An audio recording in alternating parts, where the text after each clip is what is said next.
Halo Stunner, kembali lagi di sini. Finally, kita di materi pekan ke-7 sebelum UTS ya. Di pekan ke-7 ini kita akan membahas materi tentang investment decision criteria. Jadi bagaimana kita mengevaluasi keputusan investasi yang basisnya adalah sebuah proyek gitu ya. Jadi masih ingat perbedaannya agar kita tidak tersesat belajar manajemen keuangan. Kalau di pekan ke-7 ini kita perspektif yang kita gunakan adalah project base. Kalau di pertemuan ke-5 dan ke-6 tentang debt valuation and equity valuation, kita pakai perspektif corporate gitu ya. Sebagaimana yang kita tahu, corporate atau perusahaan itu kan menjalankan kegiatan bisnisnya sebenarnya bisa dirinci dalam project-project gitu ya. Nah, project-project ini yang kita pelajari di investment decision criteria. Nah, untuk lebih memberikan gambaran lagi investment decision criteria itu, mari kita bahas dengan satu kasus atau satu contoh real. Contohnya masih dekat dengan lingkungan kita di Bintaro ya. Jadi 2 atau 2,5 atau 3 tahun yang lalu kita tahu Carrefour yang di sektor 7 yang di CBD Bintaro itu kan direnovasi ya. Bukan direnovasi tapi bangunan baru gitu. Yaitu bangunan barunya itu adalah Transmart Bintaro. Berdasarkan berita yang ada, si investor Transmart Bintaro itu yaitu Transcorp itu hampir membangun ya Transcorp itu dengan biaya 2 triliun rupiah. Sebagaimana yang kita tahu, nah, contoh proyeknya untuk pembahasan kita kali ini, kita ambil tidak usah jauh-jauh ya, yang dekat dengan lingkungan kita sehari-hari saja di Bintaro. Sekitar tahun 2018, itu Transcorp membangun Transmart Bintaro yang di CBD Bintaro, yang dulunya Carrefour. Investasi Transcorp di situ, di Transmart Bintaro itu hampir 2 triliun rupiah kalau kita telusuri atau kita baca pers release-nya. Nah, ini kan jumlah investasi yang tidak sedikit ya, hampir 2 triliun di satu tempat gitu. Jadi ini major capital budgeting decision. Nah, di investment decision criteria ini intinya adalah pokok bahasanya adalah bagaimana sebuah perusahaan, dalam ini Transcorp gitu, bisa memutuskan satu investasi yang besar begini gitu. Apa saja kriteria yang dia gunakan, kemudian bagaimana cara menghitungnya, kemudian impact decision-nya itu, impact dari keputusan itu ke Transcorp seperti apa, dan apa pelajaran yang bisa diambil gitu dari sebuah keputusan bisnis seperti ini. Nah, bagaimana melakukan evaluasi atas investasi di satu project itu atau di satu investasi berbasis proyek itu yang disebut dengan capital budgeting. Ini capital budgeting. Nah, capital budgeting ini prosesnya yang dijalankan oleh perusahaan adalah pertama, si manajemen dalam hal ini Transcorp tadi ya, dia itu mengidentifikasi investasi yang menjanjikan. Sebagaimana yang kita ketahui, Transcorp ini kan awalnya dia media ya, dengan Trans TV dan media-media Detikcom dan segala macam itu. Terus kemudian juga dia membeli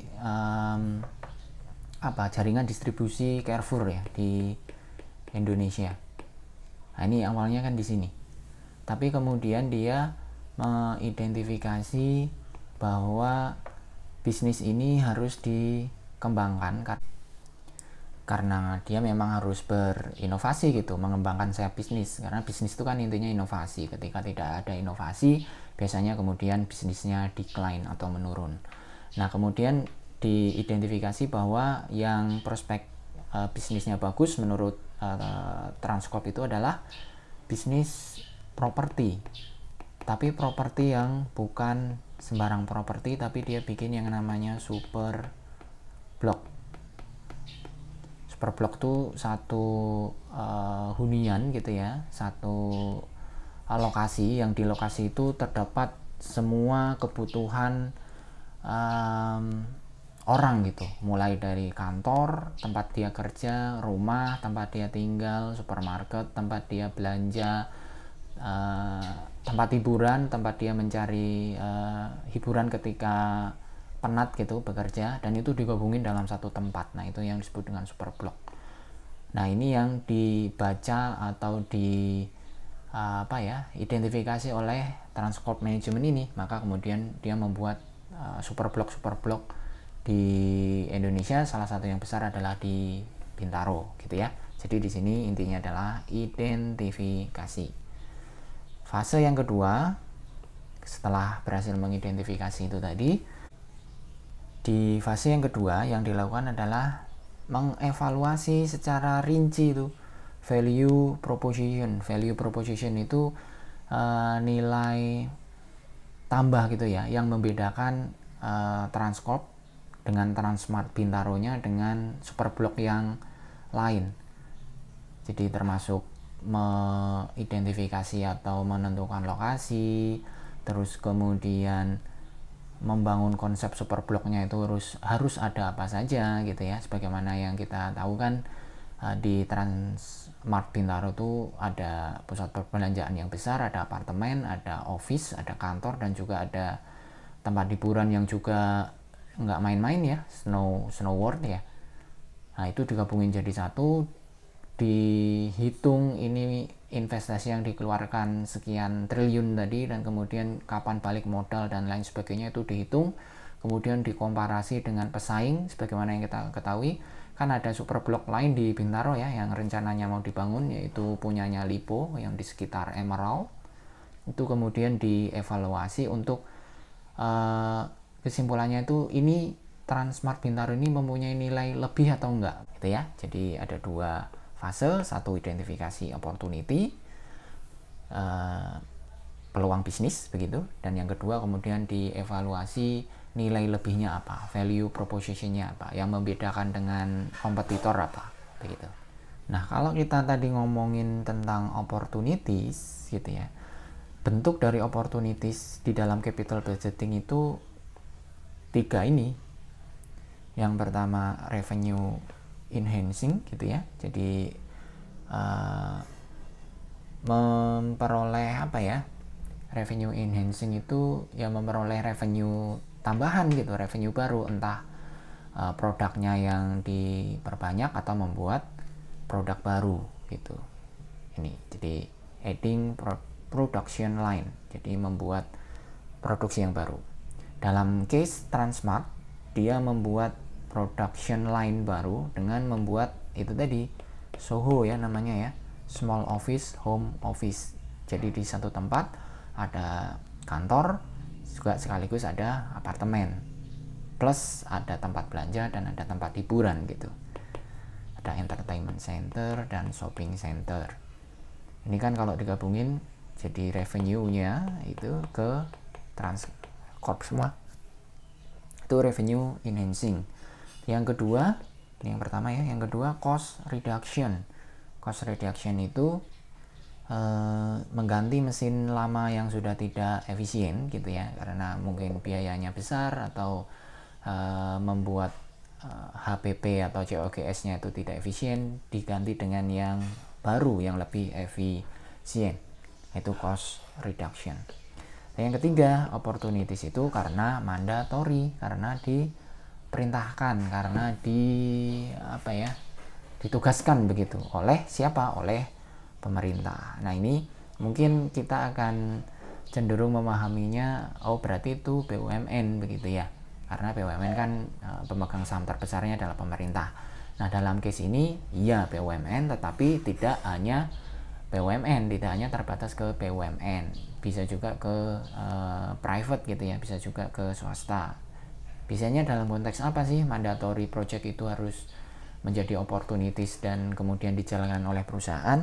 Biasanya ada karena safety, regulation, atau environmental reasons gitu ya, karena lingkungan, misalnya pengurangan plastik gitu misalnya ya, itu kan menjadikan perusahaan harus mengurangi atau tidak menggunakan plastik dalam membuat kemasan, atau paling gampang mungkin karbon gitu ya, itu membuat perusahaan harus membuat desain mesin produksinya tidak mengeluarkan karbon dioksida dalam jumlah tertentu. Nah, itu semua harus dilakukan karena itu aturan dari pemerintah.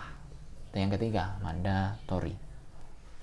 Nah, lanjut di fase kedua, kan tadi disampaikan bahwa di fase 2 ini kita akan mengevaluasi nilai tambah gitu ya, value proposition. Nah, bagaimana cara mengevaluasinya itu dijelaskan di bawah. Jadi ada beberapa tools yang digunakan untuk melakukan evaluasi, setidaknya ada 4 lah ya. Yang pertama NPV, Net Present Value. Yang kedua IRR, Internal Rate of Return. Yang ketiga PI, Profitability Index. Dan yang keempat ini Payback Period atau Discounted Payback Period. Jadi kita punya 4 tools untuk mengevaluasi capital budgeting. Nah, dari sini kita bisa mengambil simpulan ya, lesson learned dari capital budgeting itu apa sih sebenarnya dalam konteks kita mengevaluasi proyek-proyek ini gitu. Yang pertama adalah ternyata di dalam capital budgeting itu peranannya itu sangat kritikal gitu ya, sangat penting dalam menentukan gitu ya, mendefinisikan bisnis dari satu perusahaan atau usaha dari sebuah company gitu ya. Seperti contoh yang kita pakai di mana Transcorp membangun sebuah super blok gitu ya di Bintaro, berarti dia menyisihkan capital budgeting yang sebesar 2 triliun untuk membuat satu super blok yang isinya tuh ada macam-macam jenis usaha gitu ya, mulai dari office, hunian, terus kemudian tempat perbelanjaan dan sarana hiburan. Nah, itu dituangkan perencanaannya dalam sebuah capital budgeting gitu ya, dalam sebuah perencanaan penganggaran modal. Terus dari perencanaan tadi yang mengidentifikasi peluang bisnis tadi, kemudian dievaluasi apa nilai tambahnya. Itu yang ada 2 fase yang barusan kita bahas. Jadi capital budgeting itu sangat penting. Terus yang kedua, investasi yang sangat tinggi, sangat besar gitu ya, large investment, itu terdiri dari investasi-investasi yang lebih kecil, yang itu tadi hubungannya dengan yang sebelumnya adalah mendefinisikan strategi bisnis.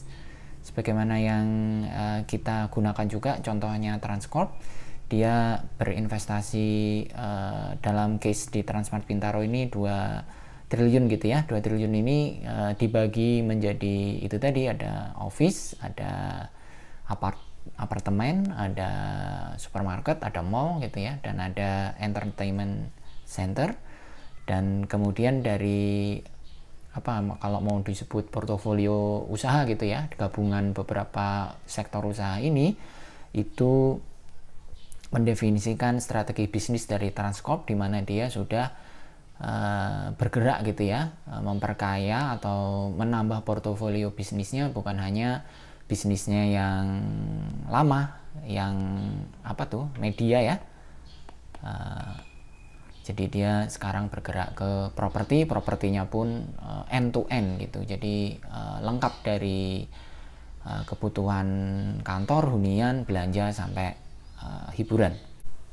Nah, simpulan berikutnya,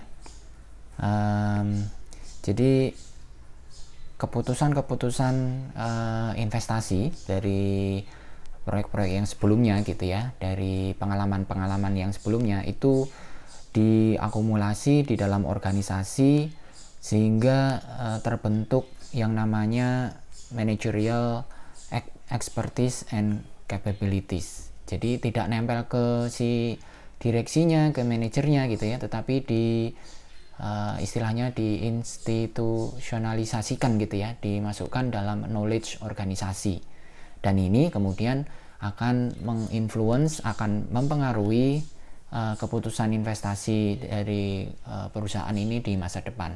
Ini juga kita bisa lihat contohnya di Transcorp, di mana pembangunan Transmart ini kan sebenarnya sudah ada experience-nya gitu ya. Sebelumnya dia bangun Superblok juga di Bekasi, terus kemudian knowledge-nya diakumulasi untuk membangun Transmart lagi di Bintaro, dan kemudian dia akan mereplikasi ini di beberapa tempat ya.